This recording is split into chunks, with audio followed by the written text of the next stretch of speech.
तो पूछे ना देश के प्रधानमंत्री जी से कि नीतीश कुमार को डीएनए में खोट बताया था।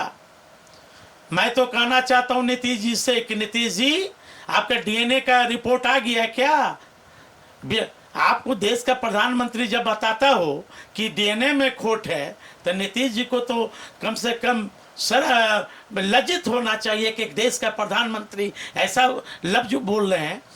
ये बिहार की जनता को मूर्ख नहीं बनाए कि हम 143 पर, भैया आप लड़ो ना 243 पर। यदि राजनीतिक औकात है चिराग जी का, तो 243 पर लड़के दिखा दे। नमस्कार, मैं हूं योगेश चक्रवर्ती और आप देख रहे हैं रैड नेटवर्क। बिहार विधानसभा चुनाव को लेकर रणभेरी बज चुकी है।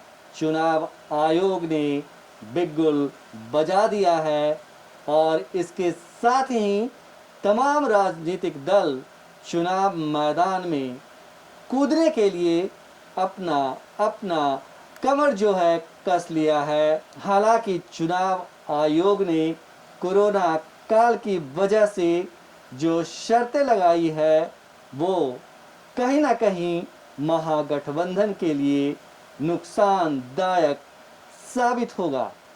हमारे साथ आरजेडी के वरिष्ठ नेता अनिल कुमार साधु पासवान हैं।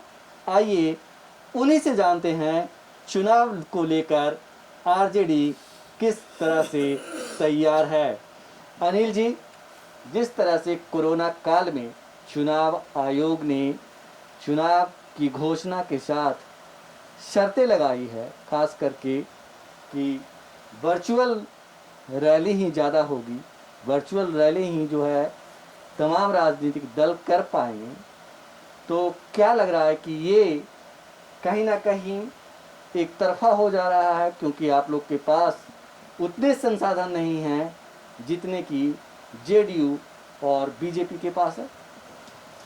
सबसे पहले बात यह है कि पूरे देश में कोरोना से आम पब्लिक जूझ रहे हैं। कोरोना को देखते हुए और जनहित का ख्याल करते हुए महागठबंधन के कई दल ने, जहाँ तक एनडीए की सहयोगी दल लोजपा ने भी चुनाव आयोग से आग्रह किया था कि अभी चुनाव को आगे बढ़ाया जाए। जी। लेकिन चुनाव आयोग ने चुनाव की तिथि घोषित कर दी है, तो हम लोग चुनाव आयोग को तहे दिल से धन्यवाद देते हैं। दूसरी बात यह है कि जो उन्होंने गाइडलाइन दिया कोरोना को देखते हुए, उससे तो निश्चित तौर पर सभी दल के लोगों को पूरा करना होगा। जो हमारे जो वोटर्स हैं वो मन बना लिए हैं कि इस बार महागठबंधन के लोगों को, जो सहयोगी दल रहेंगे हमारे, उनको वोट देंगे। ये जरूर है कि इस विषम परिस्थिति में हमारा जो वोटर है वो काफ़ी दलित गुरबे लोग हैं। स्मार्टफोन कितने लोगों के पास, हमारे लोगों के पास होगा? सब तो साधारण मोबाइल रखते हैं। तो उस परिस्थिति में तो निश्चित तौर पर थोड़ा सा परेशानी होगी। लेकिन कार्यकर्ता जो हमारा है, जो हमारा वोटर्स है, वो मन बनाया हुआ है, मन बना लिए हैं कि किसी भी परिस्थिति में, चाहे जो विकट परिस्थिति आए, आंधी आए या तूफान, नहीं रुकेगा तेजस्वी जी का जो वोटर्स है, चाहे कोई भी आ जाए। हम लोग के कार्यकर्ता मन बना लिए हैं तेजस्वी जी के नेतृत्व में सरकार बनाने को। लेकिन साधु जी, जिस तरह से चुनाव आयोग ने गाइडलाइंस जारी किए हैं उसके मुताबिक वर्चुअल रैली ही करना होगा, और वर्चुअल रैली में नहीं लगता कि आपके जो प्रतिद्वंदी हैं उनसे आप पिछड़ जाएंगे, कहीं नहीं टिक पाएंगे? ऐसा नहीं है। ये स्वाभाविक है कि जो एनडीए के जो बीजेपी है उसके पास अथाह धन दौलत है, अथाह पैसा है। लेकिन सिर्फ पैसा ही से यदि चुनाव लड़ा जाता तो टाटा बिरला, टेल्को, टेस्को, धीरूभाई अंबानी से लेकर, अडानी से लेकर ये भी चुनाव लड़ जाते। लेकिन जो बिहार का जो समस्या है, जो विगत 15 सालों में जो जिनकी सरकार रही, एनडीए का, डबल इंजन का, तो बिहार की जनता ये देख रही है कि 15 साल में नीतीश कुमार जी ने और देश के चौकीदार ने मुझे ठगने का काम किया। आज नीतीश जी अपने आप को कहते हैं विकास पुरुष। अब बिहार में बाहर बा नीतीश जी का जो कोटेशन है, तो मैं तो नीतीश जी से पूछना चाहता हूं कि 15 साल में नीतीश जी आपने बिहार में एक भी सुई का फैक्ट्री लगाने का यदि काम किए होंगे, आपके राज्य में नौजवान थाली पीट रहे हैं, नौजवान सड़क पर आ गए, पढ़े लिखे लोग पकौड़ा बेच रहे हैं, दूसरे राज्य में जा रहे हैं पढ़ने के लिए। अब बिहार के मजदूर यदि यहाँ उद्योग खोले होते नीतीश जी 15 साल में, और केंद्र की सरकार यदि उद्योग खोले होती, तो हमारे बिहार के लोग, बिहार के मजदूर दूसरे राज्य में गाली सुनने को नहीं जाते। तीसरी बात है, जो इतना नीतीश कुमार जी कंबल ओढ़ के घी पीते हैं, तो आपको याद होगा कि नीतीश जी के रीजन में थोड़ा सा पिछले महीना बाढ़ आ गया थी, पानी आ गया, वर्षा का पानी से पूरा पटना डूब गया, पूरे बिहार डूब गए। ये बिहार सरकार के पास पटना का भी नक्शा नहीं है नाली का, तो ये और क्या इतना 15 साल में इन्होंने क्या किया? एक तरफ कहते हैं कि शराबबंदी, दूसरी तरफ आप ही लोग के सोशल मीडिया पर ये दिखाया जा रहा था कि पटना के मंदिरी में सैदपुर नाला जब सफाई हो रहा था, तो सब कीचड़ से ज़्यादा शराब की बोतलें बरामद हुई, 20-20 ट्रैक्टर बरामद हुई। तो कहाँ से ये हुआ? बिहार का जो डीजीपी थे, पूर्व डीजीपी, वो उनका ये कहना कि बिहार में शराबबंदी चालू है। तो एक तरफ नीतीश जी विकास की बात करते हैं, दूसरी बात नीतीश कुमार जी का जो बयान आया है दलितों पर कि एक दलित का परिवार यदि मारे जाएंगे तब उसको हम लोग सरकारी नौकरी देंगे। नीतीश जी सिर्फ दलित की बात नहीं है, और भी जो भी जाति धर्म के लोग हैं, क्या ऊंची जाति के बच्चे मारे जाएंगे? क्या उनको आप नौकरी नहीं देंगे? क्या अति पिछड़ा अल्पसंख्यक के बच्चे मारे जाएंगे? क्या उनको नौकरी आप नहीं देंगे? तो ये वोट का ये लुभाना है। अभी नीतीश कुमार जी से मैं पूछना चाहता हूँ दलितों के इशू पर कि नीतीश जी 6.5 लाख दलितों का बैकलॉग है, अभी तक आपने 15 साल में क्यों नहीं भरा? नीतीश जी से मैं पूछना चाहता हूँ 2.5 लाख के करीब हमारा शराबबंदी के नाम पर हमारे जो दलित अति पिछड़ा भाई है आज भी बंद है, बेउर जेल में बंद है, विभिन्न जेलों में बंद है। नीतीश कुमार बतावे कि अभी हमारा जो कल्याण छात्रावास, अम्बेडकर कल्याण छात्रावास है दलितों का, अभी तक क्यों नहीं अभी तक बना? क्यों कीड़े मकोड़े की तरह हमारे बच्चे रह रहे हैं? अभी छात्रवृत्ति बंद है। नीतीश कुमार जी बतावे कि अमीर दास आयोग भंग क्यों किया गया, जो कि दलितों का था।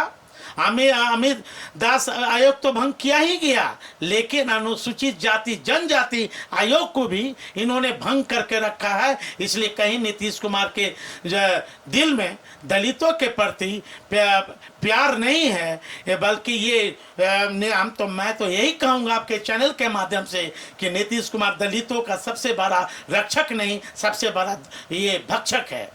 अनिल जी, जिस तरह से आपने बात छेड़ दी कि अगर दलित परिवार में किसी की हत्या होती है तो सरकारी नौकरी दी जाएगी, किसी व्यक्ति ने इस पे आशंका जताई कि जो नीतीश बाबू ने उन बूढ़े बूढ़ियों के लिए कब्र खोद दी है जो नौकरी करते हैं, या फिर जिनके बेटे बेटी पढ़े हैं, क्योंकि वो अकारण ही मौत के शिकार हो सकते हैं। क्या लगता है ये बहुत बड़ा मतलब गलत स्टेप है, गलत कानून के लिए उन्होंने आगे बढ़ाया है? नीतीश कुमार जी अपने हित के लिए वो कोई भी गलत स्टेप उठा सकते हैं। अब जैसे दलित महादलित कर दिए, मैं तो कहता हूँ नीतीश जी से कि नीतीश कुमार जी, आप दलितों के बारे में जो बोले कि नौकरी देंगे, संविधान में कहीं लिखा हुआ नहीं है कि दलित महादलित। दूसरी बात, अब नौकरी की बात आप करते हो तो जो पूर्व में जितने भी हमारे दलित के बच्चे दलित मारे गए पूर्व में 15 साल तक, तो आप पहले उसको नौकरी दो ना। ये तो नौजवानों को तो नौकरी दिए नहीं, बेरोजगार है, तब ये नौकरी कहाँ से देंगे। इनके सहयोगी दल, एनडीए के सहयोगी दल का एक शीर्ष नेता चिराग पासवान जी भी इनको घेरा में लिए। चिराग पासवान खुद बता रहे हैं कि नीतीश कुमार का विकास हुआ नहीं, नीतीश कुमार के राज्य में कुछ हुआ ही नहीं, तब पहले तो ये अपने से निपटे ना। चिराग पासवान जी तो बार बार सवाल उठा रहे हैं कि नीतीश कुमार जी का लॉ एंड ऑर्डर खराब है, नीतीश कुमार जी का चमकी जब बुखार हुआ तो नीतीश कुमार नहीं निकले, फिर इनका स्वास्थ्य बिल्कुल खराब है। जैसे जिस तरह जी शिक्षा बिजली सभी ये भाई तो सिर्फ ये करते, अभी क्या हो रहा है खाली मतलब ये हाँ घोषणाएं उद्घाटन। पहले तो पूछे ना देश के प्रधानमंत्री जी से कि नीतीश कुमार को डीएनए में खोट बताया था। मैं तो कहना चाहता हूं नीतीश जी से कि नीतीश जी आपका डीएनए का रिपोर्ट आ गया क्या। आपको देश का प्रधानमंत्री जब बताता हो कि डीएनए में खोट है तो नीतीश जी को तो कम से कम लज्जित होना चाहिए कि देश का प्रधानमंत्री ऐसा लफ्ज बोल रहे हैं। क्या हुआ विशेष राज्य का दर्जा, क्या हुआ। ये बिहार की पब्लिक श्रीमान सब जान रही है कि ये लोग दोनों जो एनडीए के लोग हैं, चाहे डबल इंजन की सरकार, इस बार बिहार के मजदूर, बिहार के नौजवान, बिहार की महिला, बिहार के युवा खासकर इन लोग को बख्शने वाली नहीं है। इनके जन्म कुंडली में इस बार नहीं लिखा हुआ है सरकार में सत्ता में आना बिहार के। इस बार निश्चित तौर पर सभी जाति धर्म के लोगों का आशीर्वाद तेजस्वी जी पर प्राप्त है। निश्चित तौर पर तेजस्वी जी और महागठबंधन की सरकार निश्चित तौर पर सरकार बनेगी।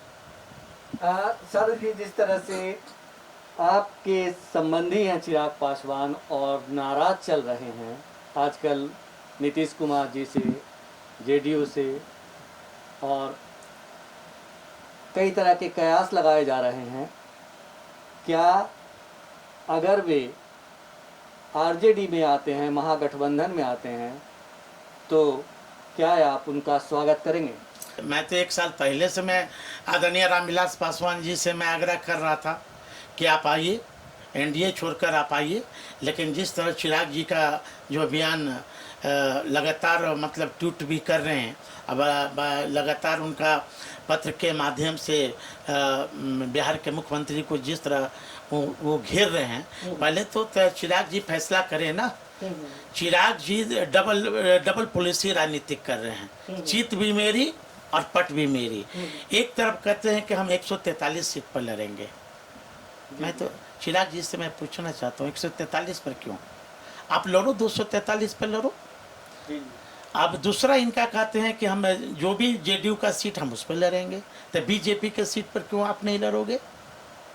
तो कहीं ना कहीं तो शंका है। चिराग जी मैं तो कह दिया ना कि गुड़ खा रहे हैं गुलगुले से परहेज। इनके पिता आदरणीय रामविलास पासवान जी केंद्र में कदावर नेता हैं, क्या इस्तीफा देंगे। मैं तो पूछना चाहता हूँ चिराग जी से, इस्तीफा देंगे? इस्तीफा दे के आवे, एनडीए से इस्तीफा दे, केंद्रीय मंत्री से इस्तीफा दे, हाँ, और चिराग भी इस्तीफा दे के आवे, हम स्वागत करेंगे महागठबंधन में। हम लोग तो 1 साल से बोल रहे हैं चिराग जी को कि चिराग जी एनडीए छोड़िए। आदरणीय रामविलास पासवान जी ये गरीबों का, दलितों का आवाज़ उठाते थे, कभी सामाजिक न्याय की बात करने वाला व्यक्ति आज आरएसएस का कठपुतली बना हुआ है। इसलिए चिराग जी ये बिहार की जनता को मूर्ख नहीं बनाए कि हम 143 पर, भैया आप लड़ो ना 243 पर। यदि राजनीतिक औकात है चिराग जी का तो 243 पर लड़के दिखा दे। क्या अनिल कुमार साधु पासवान को ऐसा लगता है कि चिराग पासवान 143 सीट पर लड़कर एनडीए को, बीजेपी को फायदा पहुंचाना चाहते हैं? देखिए मैं तो बार बार कह रहे हैं कि गुड़ खा रहे हैं गुलगुले से परहेज कर रहे हैं। आप ये जितना दोषी बिहार को बर्बाद करने में नीतीश कुमार का हाथ है 15 साल में, उतना चिराग जी भूलिए मत। आप भी एक केंद्र में मंत्री, आप एक सहयोगी दल के एक नेता हैं। ये सवाल जितना नीतीश कुमार जी पर उठ रहा है, उतना सवाल आप पर भी हम उठाते हैं कि आज आप युवा बिहारी फर्स्ट और बिहार फर्स्ट आप कहते हैं, युवाओं की बात कहते हो। चिराग जी जब शुरू में चुनाव लड़ रहे थे जमुई से, तो उन्होंने कहा था कि जब केंद्र में हमारी सरकार बनेगी तो हम युवा आयोग बनाएंगे। तब 5 साल उधर, 1 साल इधर, 6 साल में युवा आयोग क्यों नहीं बना चिराग जी? मैं आपसे पूछना चाहता हूं। तो जितना बिहार को बर्बाद करने में नीतीश कुमार जी का हाथ है, उससे कम चिराग पासवान जी का हाथ कम नहीं है क्या? चिराग जी से पूछिए। चिराग जी अपने आप को स्थापित करते हैं कि मैं दलित के नेता हूं। चिराग जी से पूछिए कि अभी तक प्रमोशन का आरक्षण अभी तक लंबित क्यों है। चिराग जी से पूछिए अभी हमारा बैकलॉग क्यों नहीं भरा। चिराग जी से पूछिए कि अभी जो दलितों की माँ बहनों पर अत्याचार हुए, मुजफ्फरपुर हो, चाहे दरभंगा हो, चाहे मधुबनी हो, चाहे ससराम हो, चाहे इधर अररिया हो, कहीं गए क्या दलितों की माँ बहनों की आंख पूछने के लिए? आप एक तरफ कंगना रनावत को कहते हैं कि देश की बेटी है, देश की बहन है, हाँ, और दूसरी तरफ दलित की बहनों के साथ, माँ बहनों के साथ बलात्कार होते हैं। क्या वो देश की बेटी नहीं? क्या वो दलित की बेटी नहीं? चिराग जी, आप मूर्ख मत बनाइए लोगों को। बिहार को बर्बाद करने में जितना नीतीश कुमार का हाथ है, उससे कम आपका नहीं। आपका भी हाथ है, उतना बीजेपी के भी हाथ है, इसलिए बिहार के पब्लिक बुझ रही है। लेकिन बात करें मौजूदा राजनीतिक परिप्रेक्ष्य की, तो तेजस्वी यादव का भी लोग साथ छोड़ रहे हैं। कल ही उपेंद्र कुशवाहा ने कह दिया कि वे सीएम नीतीश कुमार के चेहरे के सामने कहीं नहीं हैं। क्या लगता है कि आरजेडी जो है, जो सबसे बड़ी पार्टी है महागठबंधन की, वो अपने घटक दलों को नाकाम रही है साथ देने में, एक साथ रखने में? ऐसी बात नहीं है। हमारे महागठबंधन के लोग मजबूत हैं। हमारा सभी लोगों का, जितने भी हमारे सहयोगी पार्ट हैं, सभी का है कि इस बार एनडीए को कैसे भगाना है। और जहाँ तक और हमारे साथी जीतन मांझी जी गठबंधन से हटे, आदरणीय जीतन मांझी जी अपने आप को कहते कि बहुत मैं स्वाभिमानी नेता हूँ। कहा गया जीतन मांझी आपका स्वाभिमान? जिस नीतीश कुमार जी आपको गद्दी से हटा दिए, उस समय आप बाबा साहब अम्बेडकर का फोटो लेकर घूम रहे थे कि एक दलित का बेटा को नीतीश कुमार हटा दिए, उस समय फोटो लेकर घूम रहे थे। अब आज फिर वही जीतन मांझी जी, हाँ, थूक चाटने चले गए हैं नीतीश कुमार जी के पास। ये क्या उस समय नहीं इनको बुझाया था क्या? उस समय जो कह रहे थे कि नीतीश कुमार दलितों का दुश्मन है, आज नीतीश कुमार दलितों का बड़ा हितैषी हो गए हैं क्या? इसलिए जीतन मांझी जी आज कह रहे थे कमेटी बनाने के लिए। कौन ने ये कि कमेटी क्यों नहीं बनाए? जिस समय इनके बेटे को एमएलसी बनाया जा रहा था, तो उस समय क्यों नहीं सवाल उठाए? क्या हमारे आरजेडी में वर्कर नहीं थे क्या एमएलसी बनने के लिए? हमारे भी तो आरजेडी में, लेकिन हमारे नेता ने दिल पर पत्थर रखा। आदरणीय लालू जी ने, तेजस्वी जी ने दिल पर पत्थर रखा कि चलो एक दलित का बेटा है, चलो इसमें इनको सम्मान दिया जाए। लेकिन जीतन मांझी तो ये अपने पैर पर अपने कुल्हाड़ी मारे। लालू जी इतने भोले शंकर हैं, और तेजस्वी जी ये क्या, आदरणीय रामविलास पासवान जी भी हार गए थे एक बार लोकसभा में, तो आदरणीय लालू जी ने आदरणीय रामविलास पासवान जी को राज्यसभा भेजा था। इसलिए भेजा था कि आदरणीय रामविलास पासवान दलितों का आवाज है, दलितों का आवाज उठाएंगे लोकसभा में।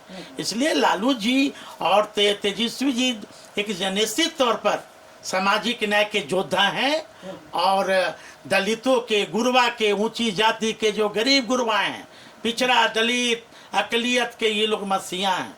जी जी जी। लेकिन आपने उपेंद्र कुशवाहा के बारे में कुछ नहीं बोले। अभी उपेंद्र कुशवाहा का वो आधिकारिक घोषणा कहाँ किए हैं? आधिकारिक घोषणा उनका आया कहाँ है? संभावना बनी होगी है। अरे राजनीतिक संभावनाओं का खेल है क्या? चिराग पासवान जी से हम आग्रह कर रहे हैं कि चिराग जी एनडीए छोड़ के आप आइए हमारे में। ये बताइए कि जिस तरह से रघुवंश बाबू भी जाते जाते चिट्ठी लिख गए और कह गए कि अब बहुत हो गया, क्या इससे भी आरजेडी को नुकसान होगा या आरजेडी को नुकसान उठाना पड़ रहा है? देखिए, परम स्वर्गीय आदरणीय रघुवंश बाबू हमारे पार्टी का एक स्तंभ थे, पार्टी का रीढ़ थे वो, और उनके न रहने से हमारे जितने भी हम लोग हैं राजद परिवार सब दुख हैं, सब दुखी लोग हैं हम लोग कि अभी वैसे लोगों को, बिहार के लोगों का भी सेवा करना था और हम लोग के पार्टी के वो आदर्श थे। ऐसा नहीं जो चिट्ठी लिखी जा रही है, नीतीश कुमार तो शुरू से उनको सूखा मछली जो पकड़ने का जो आदत है ना, सूखल पर नहीं मछली पकड़ते हैं, ये नेता कहा ने उनके पुत्र को एमएलसी में नाम दे दिए। यही इतना बड़ा नीतीश जी बड़ा हितैषी थे। हाँ, लालू यादव जो तेजस्वी जी ऐसा बड़ा हितैषी कोई नहीं हो सकता है। सभी के लिए आदरणीय रघुवंश बाबू तो अभिभावक थे हम लोग का। हमारे आदरणीय लालू जी के एक सच्चे सिपाही के साथ साथ भाई का भी एक रिश्ता था, बड़े भाई का रिश्ता था, इसलिए उनके नहीं रहने से हम लोग तो थोड़ा सा दुख तो हैं, पूरा दुख है। जी कहते हैं कि आपने कहा कि राजनीतिक संभावनाओं का खेल है, तो राजनीति, संभावना और वक्त सब मिला हुआ है मौजूदा वक्त में। अनिल साधु काफ़ी समय से संभावना तलाश रहे हैं, तो हमारा सवाल यही है अनिल कुमार साधु पासवान जी से कि आने वाले विधानसभा चुनाव में कहां से मैदान में उतर रहे हैं और क्या क्या तैयारियां कर रखी है? देखिए, अभी हमारे जो पार्टी के जो शीर्ष नेतृत्व है वो फैसला लेंगे कि कौन कार्यकर्ता, कौन दल के सिपाही कहाँ से चुनाव लड़ेगा। और ऐसे हम SC/ST के प्रकोष्ठ के प्रदेश अध्यक्ष हमें जिम्मेदारी मिली है पार्टी नेतृत्व की ओर से, तो मैं निश्चित तौर पर मैं टिकट यदि मिलता है मैं लड़ूंगा ही। लड़ने के साथ साथ मैं पूरे बिहार में अपने पार्टी के लिए, अपने महागठबंधन के लिए, अपने समाजों में, अपने दलित परिवार में मैं जाऊंगा। और जो नीतीश कुमार जी का और मोदी जी का जो 15 साल में हम SC/ST के लिए उन्होंने क्या किया, कितना धोखा दिया, जो संविधान बदलने की बात करता हो, ये हम लोग पूरे दलित जो SC/ST के लोग हैं, हम लोग दोनों डबल इंजन को हम लोगों ने अच्छा से परख लिया है। अब हम लोग किसी के चक्कर में, चाहे चिराग जी हों और चाहे रामविलास जी हों, उनके कहने पर भी हम लोग अब ये दोनों को वोट नहीं देंगे। इसलिए बार बार मैं चिराग जी से भी मैं आग्रह करता हूँ कि आप आओ इधर, उधर भटकिए नहीं।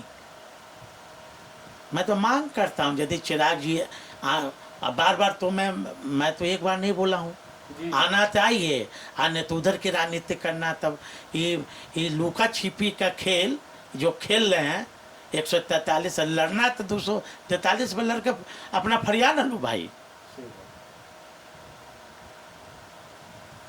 आखिरी सवाल अनिल कुमार साधु पासवान जी से कि बिहार के दलित अति पिछड़ा किसके साथ, क्या लग रहा है कि आने वाले चुनाव में वो आपके पक्ष में खड़े होंगे? देखिए, निश्चित तौर पर किस जो बिहार जो है, खासकर हिंदी प्रादेशिक क्षेत्र, चाहे बिहार हो, यूपी हो, मध्य प्रदेश हो, ये सब में जातीय समीकरण तो महत्व रखता ही है। जहाँ तक अति पिछड़ा समाज की बात है, निश्चित तौर पर हमारे जो शीर्ष नेतृत्व है लालू तेजस्वी जी, ये एक अति पिछड़ा समाज के बेटा को, रामबली चंद्रवंशी जी को विधान परिषद में भेजा। और हमारा जो युवा नेता है तेजस्वी जी, इनकी सोशल जस्टिस की बात करते हैं और इनकी विचार बिल्कुल, इनका कहना है कि हमारी जो पार्टी है वो ए से जेड की पार्टी है। मीन्स पहले एक इन पर आरोप लगता था आरजेडी पर, ये एमओवाई की पार्टी है।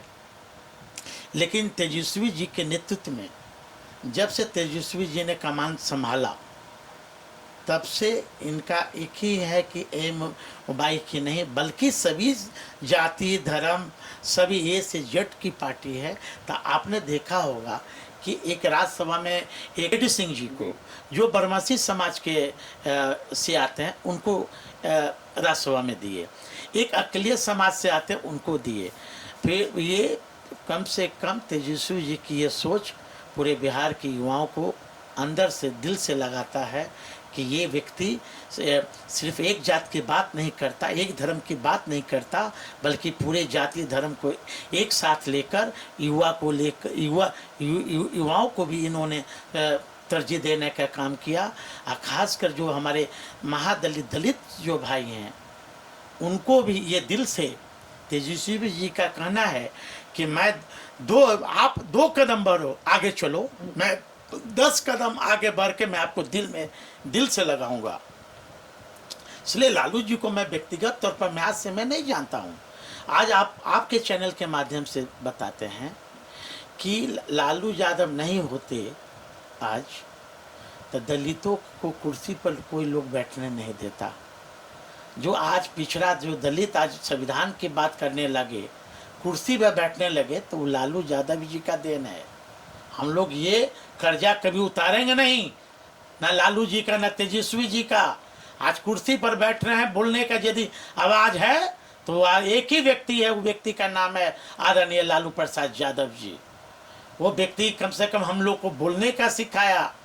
जो भी महादलित के बच्चे हैं, आप देखे होंगे, यही आप चले जाइए नाला रोड में, आप चले जाइए कुम्हरार में, आप चले जाइए गर्दनी बाग में, आप चले जाइए यानी कि या बेली रोड में, कि लालू यादव जो सबसे समाज के, दलित समाज के सबसे जो वंचित समाज हैं, जिसको मुख्य धारा से नहीं जोड़ा गया, वो समाज आज कहाँ रह रहा है? वो समाज रह रहा है अपार्टमेंट जैसा बिल्डिंग में रह रहा है। ये किसका देन है? नीतीश कुमार का देन नहीं है। नीतीश कुमार का देन यही था कि दलितों का, महादलितों का 3 डिसमिल जमीन देने का वादा किए नीतीश जी। 3 डिसमिल जमीन 15 साल में नहीं मिला। नीतीश कुमार दलितों को तो मरवाने का काम किए, 15 की जमीन थी, सरकारी जमीन पर आ जाओ। इन्होंने तो हम लोग को लड़वाने का काम किया। और लालू यादव जी एक है कि आज जो हमारा महादलित भाई है, महादलित मैं नहीं बोलूंगा क्योंकि संविधान में है नहीं, जो हमारा वंचित समाज का भाई है, दलित है, आज कम से कम पौस इलाका में 4 मंजिला मकान बनाकर कम से कम लालू जी ने आशियाना खड़ा किया। लालू जी बाल कटवाने का काम किए। इसलिए लालू जी का कर्ज अभी हम सभी दलितों, पिछड़ों का भी कर्ज है। ये कर्ज तभी हम लोग पूरा करेंगे कि आदरणीय तेजस्वी यादव जी को बिहार का मुख्यमंत्री बनाई के कर्ज उतारेंगे। रेड नेटवर्क से बात करने के लिए आपका बहुत शुक्रिया। आपका भी बहुत बहुत धन्यवाद। तो ये थे आरजेडी के वरिष्ठ नेता अनिल कुमार साधु पासवान, जिनका साफ कहना था कि आने वाले विधानसभा चुनाव को लेकर आरजेडी पूरी तरह से तैयार है। न सिर्फ आरजेडी तैयार है, बल्कि इनके वोटर भी तैयार हैं। भले इनके पास संभावनाएं और साधन कम हो, लेकिन इनके वोटरों के हौसले बुलंद हैं, क्योंकि इनके पास लालू यादव जैसा नेता है। योगेश चक्रवर्ती, रेड नेटवर्क, पटना।